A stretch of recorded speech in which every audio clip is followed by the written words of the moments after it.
тартибиндеги экиле маселе. Биринчи маселе Кыргыз Республикасынын Жогорку Кеңешинин 2018 жылдын 31 январындагы номер 22-21-6 токтоо менен түзүлгөн 2018 жылдын 26 январында Бишкек жериндеги авариянын себептерин изилдөө жана Бишкек жерин реабилитациялоо үчүн 2014 жылы алынган 386 миллион АКШ доллар өлчөмүндөгү кредиттин сарамжалдуу пайдаланышын териштирүү боюнча Кыргыз Республикасынын Жогорку Кеңешинин убактылуу комиссиясынын ишин жыйынтыктары жөнүндө Кыргыз Республикасынын Жогорку Кеңешинин 2018 жылдын 17 майындагы номер 24-18-6 токтомун аткарышы тууралуу.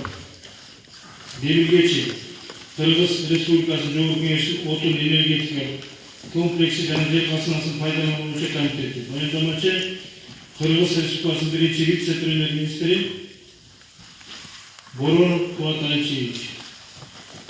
Кыргыз Республикасынын